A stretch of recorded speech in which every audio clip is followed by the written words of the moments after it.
So I recently threw this question up on the channel. You have two hikers, one of which is going uphill.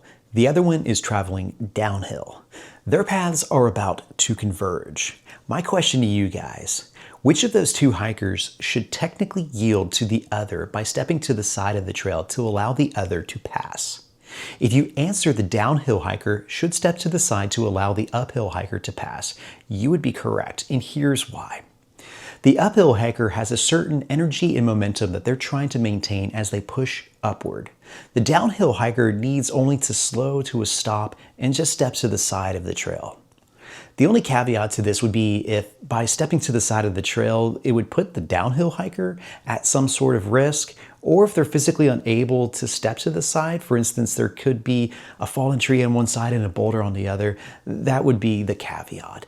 But the etiquette here is traditionally that the downhill hiker yield right away to the uphill hiker.